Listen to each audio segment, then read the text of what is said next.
بسم اللہ الرحمن الرحیم۔ السلام علیکم، ہمارے چینل میں خوش آمدید ناظرین۔ آج آپ کے لیے میں انتہائی خوفناک، سنسنی خیز اور دلچسپ کہانی لے کر آئی ہوں، لیکن کہانی شروع کرنے سے پہلے آپ سے گزارش ہے کہ اگر آپ ہمارے چینل پر نئے ہیں تو ہمارے چینل کو ضرور سبسکرائب کیجیے تاکہ آپ کو ہماری ویڈیوز سب سے پہلے ملیں۔ چاند نگر ایک چھوٹا سا گاؤں تھا جو بہت ہی پیارا اور خوبصورت تھا۔ اس کے ساتھ ہی ایک اور گاؤں لگتا تھا جس کا نام پریم نگر تھا۔ ان دونوں گاؤں کے درمیان ایک ندی گزرتی تھی اور دونوں گاؤں کے درمیان کافی اچھے تعلقات تھے۔ اگر کسی ایک گاؤں میں مصیبت آتی تو پورے گاؤں والے اس کی بھرپور مدد کرتے، ایک دوسرے کے دکھ درد میں شریک ہوتے تھے۔ دونوں گاؤں کا آپس میں باہمی اتفاق تھا۔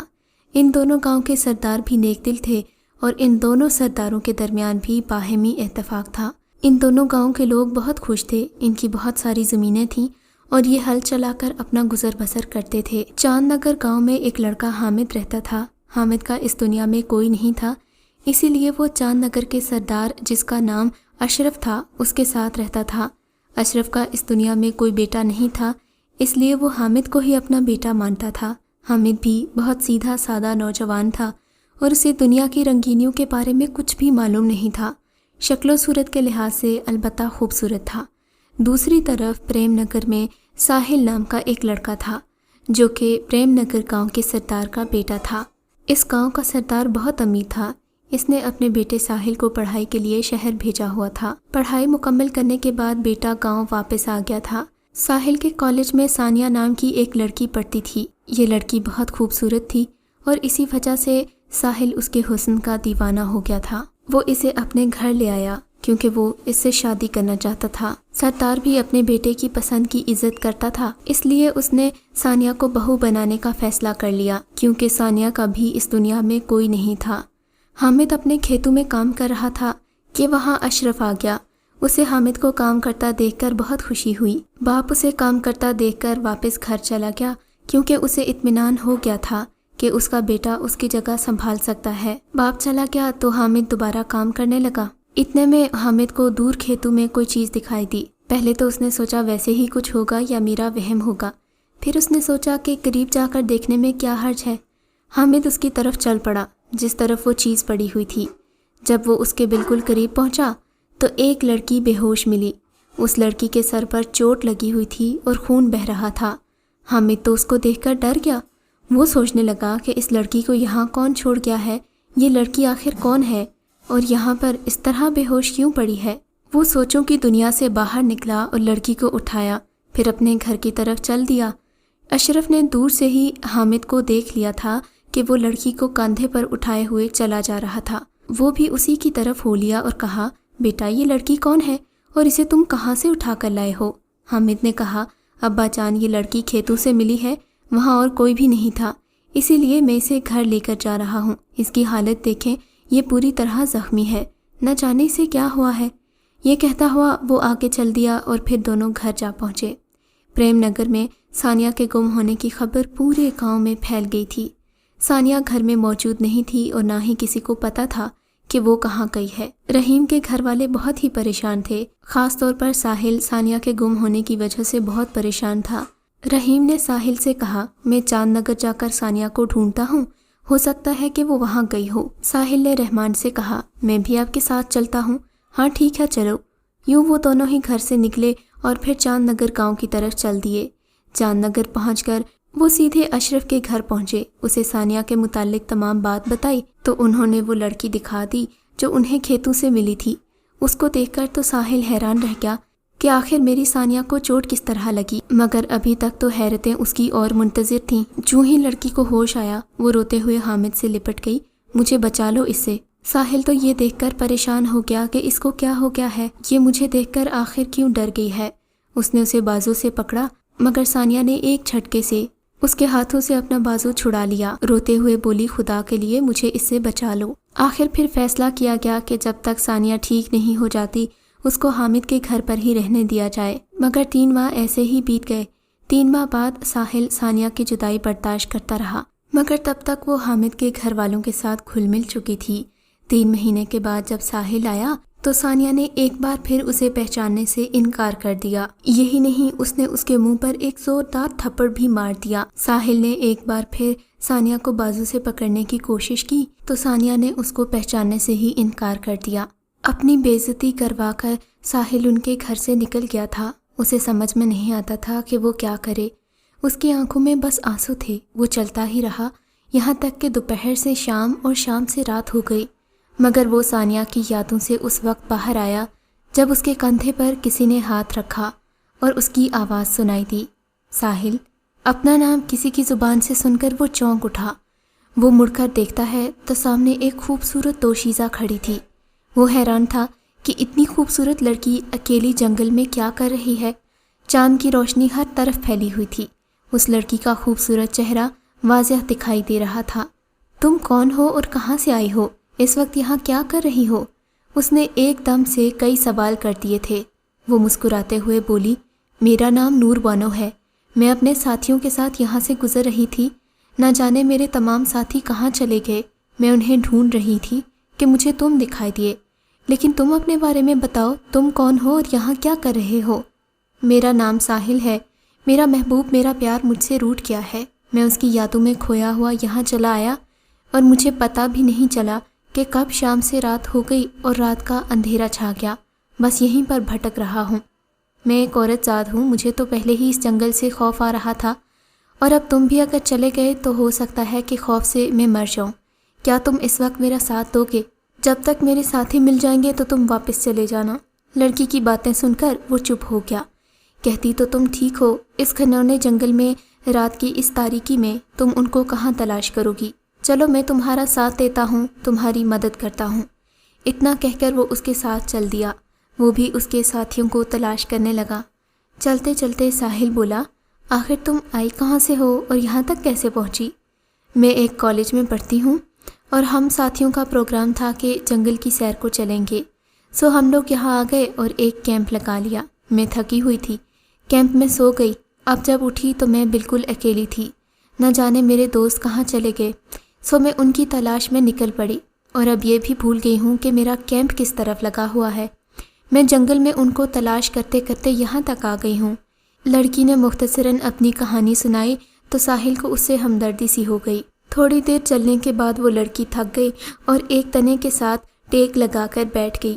وہ بھی تھکا ہوا تھا، اس سے کچھ دور ہی بیٹھ گیا اور لیٹتے ہی اسے نیند آ گئی۔ جب وہ اٹھا تو اس نے دیکھا کہ نور بانو اس کے پاس نہیں ہے۔ وہ کہاں چلی گئی تھی؟ وہ سوچنے لگا۔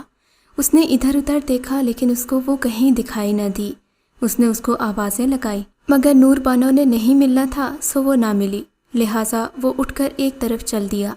ابھی کچھ دور ہی کیا تھا کہ اس کو کسی کے ہنسنے کی آوازیں سنائی دیں۔ جہاں سے ہنسنے کی آوازیں آ رہی تھیں اس طرف سے کچھ روشنی بھی آ رہی تھی، لیکن ارد گرد کا ماحول دیکھ کر اس کو یوں لگا جیسے وہ جنگل نہیں ہے جہاں وہ موجود تھا، یہ تو کوئی اور جگہ تھی۔ یہ کون سی جگہ تھی وہ یہ بھی نہیں جانتا تھا۔ وہ جوں جوں روشنی کی طرف بڑھ رہا تھا تو روشنی تیز ہوتی جا رہی تھی۔ یہ تو کوئی حویلی تھی جس میں وہ گھوم رہا تھا اور روشنی کمرے سے دکھائی دے رہی تھی۔ حیرانگی کے ساتھ ساتھ ڈر بھی اس کی رگوں میں سمانے لگا تھا، لیکن وہ اب کچھ بھی نہیں کر سکتا تھا ماں سوائے اس کے کہ وہ پتہ کرے کہ کمرے میں روشنی کیوں ہے اور ہنسنے کی آوازیں کس کی ہیں۔ وہ چلتا ہوا کمرے کے پاس جا پہنچا۔ اس کے اندر جھانک کر دیکھا تو اس کو اندر بانو دکھائی دی۔ وہ اکیلی نہیں تھی، اس کے ساتھ کوئی اور بھی تھا۔ وہ دونوں باتیں کر رہے تھے اور ہنس بھی رہے تھے۔ اس کی باتوں کی اسے کچھ سمجھ میں نہیں آ رہی تھی۔ وہ چاہتا تھا کہ ان کی باتیں سنے اور جانے کہ وہ کون ہیں، یہ کس جگہ پر ہیں۔ یہ سوچ کر وہ ان کے قریب چلا گیا۔ اب اس کو ان کی آوازیں صاف سنائی دیتی تھیں۔ اسے بانو کی آواز سنائی دی، میں اس لڑکی کے عاشق کو بھی یہاں لے آئی ہوں۔ اچانک زور زور سے ہنسنے کی آوازیں آنے لگیں۔ ہاں ہاں ہاں، تو جواب میں کسی مرد کی آواز سنائی دی، نور بانو تم نے تو بہت اچھا کام کیا ہے، اس کے لیے تمہیں ایک بہت بڑا انعام دیں گے۔ ساحل تو یہ سن کر دھنگ رہ گیا، یہ کیا باتیں ہو رہی ہیں؟ جب اس آدمی نے پیچھے مڑ کر دیکھا تو مارے ڈر کے ساحل کی چیخ نکلتے نکلتے رہ گئی، کیونکہ اس کی شکل اتنی بھیانک تھی کہ کوئی کمزور دل والا ہوتا تو وہ اسے دیکھ کر وہی خوف سے مر جاتا۔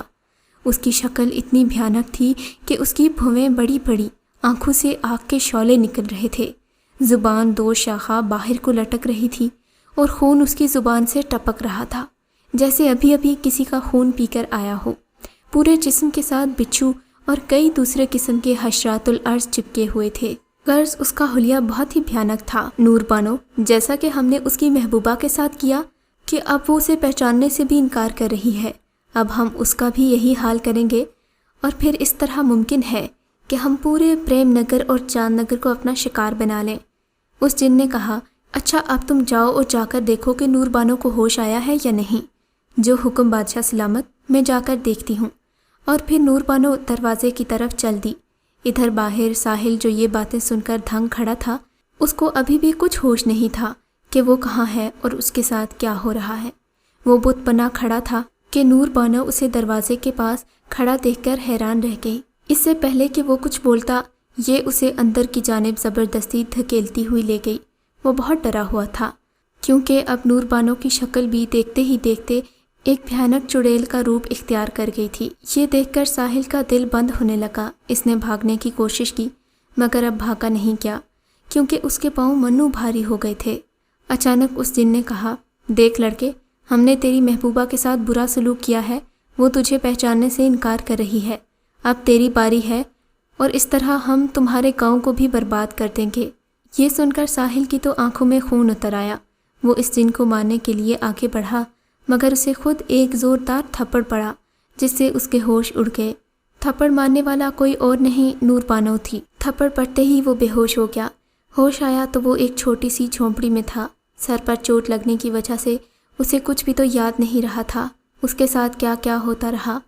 اس کا سر درد سے پھٹا جا رہا تھا۔ اس نے جھونپڑی کا جائزہ لیا جو بہت چھوٹی تھی۔ وہ اٹھا اور جھونپڑی سے باہر نکل آیا۔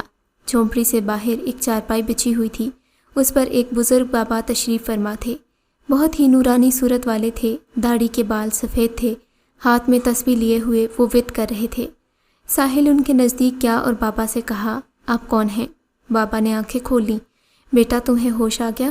جی بابا جی ہوش آ گیا، لیکن دیکھو ساحل بیٹا، اپنا نام ان کے منہ سے سن کر اس کو مزید حیرانگی ہوئی۔ بابا آپ میرا نام کیسے جانتے ہیں؟ بیٹا ادھر آؤ، میں تمہیں بتاتا ہوں۔ بابا نے اسے اپنے پاس بٹھا لیا۔ ہاں آپ پوچھو، کیا پوچھنا چاہتے ہو؟ ان کی بات سن کر وہ بولا، بابا جی آپ کون ہیں اور یہ میرے ساتھ کیا ہو رہا ہے؟ ہاں بیٹا میں جانتا ہوں، میں نے اس جن اور چڑیل سے چھٹکارا تمہیں دلا دیا ہے، لیکن اگر میں کچھ دیر سے پہنچتا تو وہ تمہیں مار ڈالتے۔ لیکن بابا وہ مجھے کیوں مارنا چاہتے ہیں؟ پتہ نہیں، اللہ بہتر جانتا ہے، لیکن میں اتنا ضرور جانتا ہوں کہ ثانیہ کے ساتھ کیا ہوا ہے، بلکہ یہ کہنا زیادہ مناسب ہوگا کہ ثانیہ اب اس دنیا میں نہیں ہے۔ ان دونوں نے مل کر ثانیہ کو مار دیا ہے، اور اب ثانیہ کے روپ میں وہ کالی ڈائن ہے جو چاند کی 14ویں کو ایک بھیانک روپ دھارے گی، چاند نگر اور پریم نگر کو تباہ و برباد کر دے گی۔ چاند کی 14ویں پورے 1 مہینے کے بعد ہے اور وقت بہت کم ہے۔ ہمیں ان کو ختم کرنا ہوگا ورنہ وہ ہمیں بھی برباد کر دیں گے، لیکن یہ بہت مشکل عمل ہے۔ تمہیں ایک ایسے کنویں کا پانی لانا ہوگا جو کسی قسم کے سائے میں نہ ہو، یعنی کہ اس کنویں کے اوپر صبح سے شام تک دھوپ پڑتی ہو اور پھر سورج غروب ہونے تک قدرتی طور پر دھوپ رہتی ہو۔ بابا نے یہ بھی بتایا کہ یہ کنواں شمال کی طرف ایک بہت بڑے صحرا میں واقع ہے، مگر اس صحرا میں اس بلا نے اپنا جادو چھوڑ رکھا ہے، وہاں پہنچنا بہت ہی مشکل ہے۔ اس کے لیے تمہیں 5 دن کا ایک چلہ کرنا ہوگا۔ بابا جی میں چلہ کرنے کے لیے تیار ہوں، بس مجھے بتا دیں کہ یہ سب کیسے کرنا ہوگا۔ بابا جی اسے چلہ بتانے لگے، یہ چلہ تمہیں ایک قبرستان میں کرنا ہوگا۔ بابا نے اس کو ورد بھی یاد کروا دیا اور ساحل نے وہ ورد یاد کر لیا۔ بابا نے کہا، بیٹا رات ہونے والی ہے، اب تم جاؤ اور قبرستان میں جا کر بیٹھ جاؤ، مگر چلہ شروع کرنے سے پہلے اپنے گرد حصار کھینچنا مت بھولنا۔ ساحل نے بابا جی سے اجازت لے لی۔ وہ کسی قبرستان کی تلاش میں چلا گیا تو چلتے وقت بابا جی نے اسے کہا، ساحل تمہیں بہت طریقوں سے ڈرایا جائے گا، مگر تم حصار توڑ کر باہر نہ نکلنا ورنہ تم بے موت ہی مارے جاؤ گے۔ ساحل وہاں سے نکلا اور قبرستان میں پہنچ گیا۔ وہاں پہنچ کر اس نے ایک پرانی قبر کے پاس حصار کھینچا۔ اس میں بیٹھ کر وہ درود پڑھنے لگا، مگر پہلے کے کچھ گھنٹے تو آرام سے گزر گئے۔ جب آدھی رات کا وقت ہوا تو ایک زوردار دھماکہ ہوا۔ اس نے آنکھیں کھولی، دیکھا کہ اس کے پاس والی قبر پھٹ گئی ہے۔